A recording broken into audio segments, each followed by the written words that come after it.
राष्ट्रीय ओबीसी नेते तसेच राज्याचे माजी उपमुख्यमंत्री आणि ओबीसी आरक्षणाचे संरक्षक छगन भुजबळ यांना मंत्रिमंडळातून डावलण्यात आल्यामुळे त्यांना मंत्रिमंडळात सन्मानाने प्रवेश द्यावा यासाठी आज वर्धा येथील महात्मा फुले समता परिषद आणि विविध ओबीसी संघटनांद्वारे महात्मा गांधी पुतळ्याजवळ निदर्शने करून आंदोलन करण्यात आले।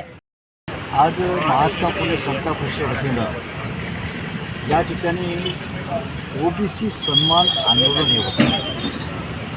ओबीसीचे राष्ट्रीय नेते माननीय नामदार छगनरावजी भुजबळ साहेब यांना अचानकपणे 15 डिसेंबरला मंत्रिमंडळात समावेश करण्यापासून त्यांना रोखलं आणि अचानकपणे त्यांचा महाराष्ट्राच्या मंत्रिमंडळात समावेश होऊ शकला नाही। माननीय छगनरावजी भुजबळ साहेब हे व्यक्ती नाही, ते ओबीसी समाजाचं एक प्रतिबिंब आहे।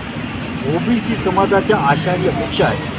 मागील 35 वर्षाचा जर छगनरावजी भुजबळ यांचा राजकीय प्रवास जर पाहिला तर तो केवळ ओबीसीच्या कल्याणाचा आणि संघर्षाचा इतिहास आहे। ओबीसी विद्यार्थ्यांना शिष्यवृत्ती असो, ओबीसींना नोकऱ्यांमध्ये शिक्षणांमध्ये आरक्षण असो किंवा पंचायत समिती, ग्रामपंचायत, जिल्हा परिषदा, महापालिका यामध्ये जे 27% आरक्षण मिळतं ते आरक्षण असो, या सर्वांचं श्रेय हे महाराष्ट्रामध्ये छगनराव भुजबळ साहेब यांच्याकडे आहे। आणि केवळ एवढंच नाही तर जेव्हा ओबीसीचं आरक्षण धोक्यामध्ये येतं किंवा ओबीसीच्या आरक्षणामध्ये जेव्हा कोणी लोक घुसखोरी करतात तेव्हा छगनरावजी भुजबळ हे आपल्या छातीची ढाल करून ओबीसी समूहाला एकत्रित करून या ओबीसीचं आरक्षणाचं संरक्षण करतात। माननीय डॉक्टर बाबासाहेब आंबेडकरांनी आम्हाला ओबीसींना आरक्षण दिलं, पण ते आरक्षण महाराष्ट्रामध्ये आणि देशामध्ये टिकवण्याचं काम जर कोणी करत असेल,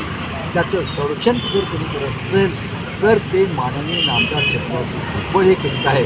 आणि आज अशी स्थिती झाली की मंत्रिमंडळात समावेश असल्यामुळे आणि मागच्या काही वर्षांची स्थिती पाहता ओबीसी आरक्षण हे टिकतं की नाही अशा प्रकारचा संभ्रम हा राज्यातल्या सगळ्या समस्त ओबीसी समाजामध्ये झाला आहे। कारण महाराष्ट्राच्या मंत्रिमंडळात असलेले ओबीसी नावाचे अनेक मंत्री हे गेल्या अनेक वर्षात ओबीसी विषयावर काही बोलत नाही, बोलतात ते फक्त छगनरावजी भुजबळ आणि छगनरावजी भुजबळ यांना अशा प्रकारे वंचित केल्यामुळे कदाचित हे सरकार, महायुतीचं सरकार असो, राष्ट्रीय सरकार असो, ओबीसीचं आरक्षण तर खतम करणार नाही आणि पुन्हा तो जरांगे फॅक्टर, मराठ्यांची घुसखोरी याच्या प्रयत्नासाठी कायदे करून पुन्हा ओबीसीचं आरक्षण धोक्यात देणार नाही अशा प्रकारची भीती समस्त ओबीसी समाजामध्ये निर्माण झाली आहे। आणि म्हणून आमची मागणी आहे की आमच्या ओबीसी आरक्षणासाठी, आमच्या ओबीसीसाठी छगनरावजी भुजबळ हे महाराष्ट्राच्या मंत्रिमंडळात असले पाहिजे।